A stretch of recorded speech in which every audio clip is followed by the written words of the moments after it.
ఇప్పుడు నాలాక నేను రాష్ట్ర ముఖ్యమంత్రి నిలదీసి అడుగుతాను. ఎస్ షార్దార్కి ఇది ఉంది, మీరు ఇది అన్యాయం చేస్తున్నారంటే మొన్న ఎల్ఆర్ఎస్ విషయంలో కూడా అడిగిన రాష్ట్ర ముఖ్యమంత్రి, రాజీవ్ యువ వికాసం విషయంలో కూడా నేను అడిగిన, మాకు ఇది కావాలి, లక్ష ఎట్లు ఇవ్వమని మాట్లాడి, నువ్వు మాట్లాడవా? నీ గులాంగిరి, నీకు ఏమైనా నీ కుటుంబానికి లాభం అయితే ఆ పని చేసుకున్నారు. కానీ మీరు షార్దార్ నియోజకవర్గానికి ప్రజలకు ఏమైనా అవసరమైంది, రైతులకు ఏమైనా అవసరమైంది, యువకులకు ఏమైనా అవసరమైంది, ఈ ప్రాంతానికి ఏమైనా అవసరమైంది అనేది అడగగలుగుతారా? అంటే జీ హుజూర్ సాబ్ గులాంగిరి చేసే నాయకులు నీ చుట్టూ నీ ఓటరు ఉంటుంది కాబట్టి ఇవాళ అటువంటిది కాదు. ఇది ప్రజాస్వామ్యం, ఇది ప్రజాపాలన, ఇది డెమోక్రసీలో పనిచేస్తున్న నాయకులం. ఎస్ సాక్షాత్ మీరే చూస్తూ అసెంబ్లీలో మాట్లాడుతున్నాం. ఎస్ రైతులకు ఇవ్వాల్సిందే, ఇంకా 10% కూడా ఇవ్వాల్సిందే అని చెప్తా ఉన్నాం. ఈ ప్రాంతానికి ఇది కావాలంటున్నాం. రాష్ట్ర ముఖ్యమంత్రితో కొట్లాడుతూ ఉన్నాం. గులాంగిరి చేస్తలేం మీలాగా, మేము కొట్లాడతాం ప్రజల గురించి, ప్రజల కొరకు ఎల్లవేళలా కొట్లాడతాం. కాబట్టి ఇవాళ ఇదే ప్రజాస్వామ్యం, ఇదే నిజంగా ప్రజాస్వామ్యం. మనం ఏర్పాటు చేసుకునేందుకు ప్రజల కొరకు, ప్రజల చేత ఎన్నుకున్నబడ్డ ప్రభుత్వం. ఈ ప్రభుత్వం ప్రజల గురించి పనిచేయాలి, ఒక నాయకుడి గురించి కాదు. ఆ నాయకుడు మంచిగా చేస్తే ఆ నాయకుడిని మెచ్చుకుంటాం, ఆ నాయకుడు తప్పు చేస్తే తప్పు చేసి 100 తప్పులు చేసి 100 ఎలుకల తిన్న పిల్లి తీర్థయాలకు బయలుదేరిందంట. ఈ ఫామ్ హౌస్ లో కూర్చొని 100 తప్పులు చేసి ఇంకా కూడా తప్పులు చేసుకుంటా వరంగల్ బయలుదేరాడు. వరంగల్ ఏ మొత్తం పెట్టుకొని వచ్చిండు అని అడిగిరు అక్కడ ప్రజలు. వరంగల్ ఏం చేస్తున్నాడు? అమెరికా చేస్తున్నాడు, ఇస్తాంబుల్ చేస్తున్నాడు. ఇవాళ నీవు ఎన్ని తప్పులు అంటే చాలా ఉన్నాయి చెప్పాలంటే. అందుకే చెప్తా ఉన్నాం సోదరా, ఈ సమాజానికి ఏం ఉపయోగపడలేదు, ఈ యొక్క తెలంగాణ రాష్ట్రానికి ఏం ఒరగబెట్టలేదు. ఆ సభతోని ఓన్లీ ఒక రోజు ఏమంటాం, తాగనిక తిననిక చేసుకున్న, జల్సాలకు చేసుకున్న సమావేశం. పేదలకు బ్రోచర్ ద్వారా ఇలా ఉచితంగా కరెంట్ ఇస్తున్నాడు. ఇది గొప్ప విషయం కాదా? ఇలా మహిళలకు ఉచిత బస్సు ప్రయాణం కల్పించినాం, అది నిజం కాదా? అది మహిళలకు ఉపయోగపడతలేదా? ఇలా సిలిండర్ మీరు 1200 పెంచేది, ఇలా తగ్గించి 500 రూపాయలకు ఇస్తున్నాం, అది నిజం కాదా? అంటే ఈ పథకాలన్నీ కొనసాగుతా ఉన్నాయి. యువకులకు మీరు దళిత బంధు తెచ్చి ఏ ఒక్కరికో గులాంగిరి చేసేవాడు కండువ ఎవడేసుకుంటే, టీఆర్ఎస్ కండువ ఎవడేసుకుంటే వాడి పార్టీ మారితే వానికి మీరు దళిత బంధు ఇచ్చే ప్రయత్నం చేసి, ఇవాళ రాజీవ్ యువ వికాసం ఇలా ప్రతి మండలానికి దాదాపు 1000 మంది యువకులకు ఇలా ఆ యొక్క రాజీవ్ యువ వికాసం వల్ల లబ్ధి పొందే విధంగా కూడా ఆ స్కీమ్ తేవడం జరిగింది, దరఖాస్తు కూడా తీసుకోవడం జరిగింది.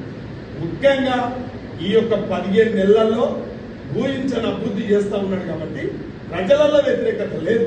వాళ్ళ కార్యకర్తలు, వాళ్ళ గులాంగిరి ఉంటారు. ఒక మంచి నాయకుడిని తెలంగాణ ప్రజలు, సబంధ వర్గాలు, నువ్వు ఏ వర్గానికి మోసం చేయలేదు చెప్పు. జర్నలిస్టులకు ప్లాట్లు ఇస్తాను ఇచ్చినవా? జర్నలిస్టుల సంక్షేమం కోరుకున్నావా? చేసినవా? నువ్వు మోసం చేయలేదా జర్నలిస్టుల? ఇలా ఉద్యమకారులను మోసం చేయలేదా? నువ్వు ఇలా మేధావులను మోసం చేయలేదా? ఎక్కడైనా ప్రజల తరపున అవకాశం ఉండి నిరసన చెప్దామన్నా, ధర్నాలు చేద్దామన్నా నీవు ధర్నా చౌకని ఎత్తేసిన గొప్ప నాయకుడు. ఇవాళ నీవు ఏదైనా ప్రజల తరపున నిరసన చెప్తామంటే ప్రతిపక్షాలను కడప కూడా దాదనీలే. నువ్వు గొప్ప నాయకుడిని, నువ్వు ఒక ఉద్యమకారుడిని, నువ్వు ఒక జాతి పితవు తెలంగాణకి. ఇదా నీ జాతిపిత? జాతిపిత చేసే పనిలేనా ఇది? ఇవాళ కాంగ్రెస్ పార్టీ ప్రజాస్వామ్య పార్టీ, ప్రజలను స్వేచ్ఛగా నిరసన చెప్పవచ్చు, స్వేచ్ఛగా ఇలా దీక్షలు చేసుకోవచ్చు, స్వేచ్ఛగా మహాసభలు చేపెట్టుకోవచ్చు. ఇలా మేము జూన్ 2 తారీఖున రాహుల్ గాంధీ గారు ఇలా ఖమ్మం వస్తే ఆ రోజు నువ్వు నిర్బంధించినవు, బస్సులు ఇనియలేదు, ప్రైవేట్ వెహికల్ రానియలేదు, ఎవరిని రానియలేదు, సభ కట్టుకున్నావు. అయినా ఆ రోజు సభ సక్సెస్ చేసినావు.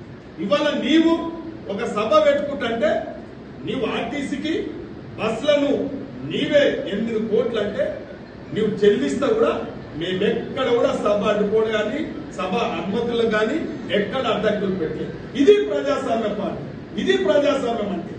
ఎస్ ప్రజలు తన అవసరానికి, ప్రజలు తన జరుగుతున్న ఇబ్బందులను చెప్పుకోవడానికి అవకాశం ఇవ్వాల్సిందే. కాబట్టి ఇది ప్రజాస్వామ్య ప్రభుత్వం, ఇది ప్రజలు మెచ్చిన ప్రభుత్వం కాబట్టి నిన్న సభ జరగనివ్వాలంటే ఇలా మీరు వైఫల్యం చెందినట్ట. మీరా వైఫల్యం చెందింది కాంగ్రెస్ పార్టీ 15 నెలల వైఫల్యం చెందిందని చెప్తా ఉన్నాను. మీరు 10 ఏళ్ల పరిపాలన చేసి 100 అబద్ధాలు ఆడి 100 అబద్ధాల చిట్ట మీకు తప్పకుండా పత్రిక సోదరులకు అందరికి ఇస్తా. 100 ఇవి చదవాలంటే ఒక గంట పడుతుంది కాబట్టి మీకు తప్పకుండా వాళ్ళు చేసిన వైఫల్యాలు చెందిన అన్ని కూడా అవి మీ పత్రిక సోదరులకు అందరికి ఇస్తా. ఎన్ని వైఫల్యాలు చెందినాయి, 100 వైఫల్యాలు 100 మోసాలు ఇలా అన్ని జరిగినాయి. కానీ మన తెలంగాణ పౌరునిగా మనమందరం ఒక్కసారి ఆలోచించాలి. రేపు భవిష్యత్ ప్రయోజనాలకు మనము ఏ పార్టీ ఏం పనిచేస్తుందో మనం వెలగట్టవలసిన పరిస్థితి ఉంది. న్యాయం అన్యాయం గురించి కూడా రాయవలసిన అవసరం మీ మీద ఉంది కాబట్టి ఇవాళ ఆ యొక్క పార్టీ గురించి ఇంకా చెప్పాలంటే ఇంకా గంట చెప్పగలుగుతాం. కానీ ఇవాళ మా కాంగ్రెస్ పార్టీ, మా రాష్ట్ర ముఖ్యమంత్రి, మా క్యాబినెట్ నిజంగా ప్రజలకు అందుబాటులో ఉంటూ ప్రజల సమస్యలనే 24 గంటలు పనిచేస్తున్న ముఖ్యమంత్రి. ప్రజలకు ఏది అవసరం అంటే ఇవాళ చూడండి, వాళ్ళు చేసిన దుర్మార్గానికి ఒకటే ఒకటి చెప్తా. ధరణి చట్టంలో ఒక మార్పు తేవాలి, రైతులకు సామాన్యులకు అందుబాటులో చట్టం సులభతరంగా తేవాలంటే అందరి సమక్షంలో ఇవాళ జర్నలిస్టుల అభిప్రాయం కూడా అడిగింది, రైతు సంఘాలను అడిగిండు, ప్రజా సంఘాలను అడిగిండు, రెవెన్యూ అధికారులను అడిగిండు, మేధావులను అడిగిండు. ఈ చట్టం ఎట్లా ఉంటే బాగుంటుందని చెప్పి అందరి యొక్క అభిప్రాయం మేరకే ఆ చట్టాన్ని తీసుకురావడం జరిగింది. ఇవాళ మీరు గతంలో మీరు ఒక మాట చెప్పాలంటే మీరు ఎన్ని మాట్లాడారు. ఈ రాష్ట్రంలో ఒక ఇందిరమ్మ ఇల్లు గింతే ఉన్నాయి, నేను ఇంత పొడుగు కడతాను చెప్పి ఎంత పొడుగు కట్టిండో శాతాలు అందరికి తెలుసుగా, ఏమైందో తెలుసుగా. 10 ఏళ్ళు ఒక్కరన్నా ఎవరన్నా ఒక ఇల్లులకు పోయి సంసారం చేసి ఇలా మంచుకున్నామయ్యా, కేసీఆర్ చెప్పిన మాట చాలా బాగుందయ్యా, ఆయన మాటనే వేదవా కనెక్టోళ్ళు ఎవరైనా ఒక పేదోడు చెప్పగలుగుతారా? ప్రయాణం చేసుకుంటూ చిన్న చిన్న వ్యాపారాలు ఏదైనా ఉంటే వాళ్ళు ఎక్కువ ఇవల్ల బస్సులలో రద్దీ అయింది అనేది వాస్తవం.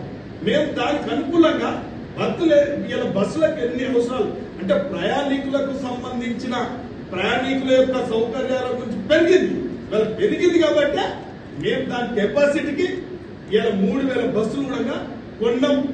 ఇవాళ 3000 బస్సులు కూడా గ్రామీణ మన డిపోకి శాతగంటే 30 బస్సులు కొత్తగా రావడం జరిగింది. ఇంకా 30 బస్సులు రావడం కూడా జరుగుతాం. అంటే నువ్వు ఆడపిల్లలను మహిళలను కించపరిచే విధంగా మాట్లాడుతా ఉన్నావు అంటే నీకు సోయి లేదు. నువ్వు ఆ మీటింగ్ రావడానికి కూడా 2 పెగ్గుల 3 పెగ్గుల వేసుకొని వచ్చే ఉంటావు. కానీ నీ మతి స్థిమితం అయితే కోల్పోయినావు. ఏదో ఎప్పుడు పేపర్ పట్టడంలో పేపర్ పట్టుకుని చదువుతున్నాడు. మరి ఎవరు రాసిచ్చిండా, అల్లుడు రాసిచ్చిండా, కొడుకు రాసిచ్చిండా, కానీ ఆ పేపర్ పట్టుకుని చదువుతున్నాడు, ఇట్లా షేక్ అవుతున్నాడు. అంటే మీరు అర్థం చేసుకోండి, అక్కడ ఉన్న కొందరు యువకులే వెటకారంగా ఏం పట్టుకుని చదువుతుంటారు, ఇంటితో చూసి చదువుతుండని వెటకారంగా చూసి లొల్లు పెడుతుంటే అలా మందలిస్తా ఉంది. అంటే నీ సభ నీవంతా అబాస్పాలు అయిపోయింది. నీ యొక్క సభల వల్ల ఈ రాష్ట్రంలో ఒక మార్పు ఏం రాదు. నీ యొక్క పార్టీ నీ కుటుంబాన్ని ప్రతిష్టను పెంచుకోవడానికే ఆ సభ ఏర్పాటు చేసుకున్నాం. కానీ ఈ తెలంగాణ రాష్ట్ర ప్రజలకు ఒరిగింది లేదు, ఏ సమాజానికి ఏమి ఉపయోగం లేదు. అది అట్టర్ ఫ్లాప్. దానివల్ల ఈ తెలంగాణ రాష్ట్రానికి ఒరిగేది ఏం లేదు. కాబట్టి ఇవాళ నిజంగా మిత్రులారా, విదేశాల్లో ఉన్నత విద్యను చదువుకోవాలని అనుకుంటున్నారా? అయితే వెంటనే ఫ్లైగ్రాడ్ ఓవర్సీస్ ఎడ్యుకేషన్ కన్సల్టెన్సీని సంప్రదించండి. మీ విదేశీ కలలను సాకారం చేసుకోండి. ఫ్లైగ్రాడ్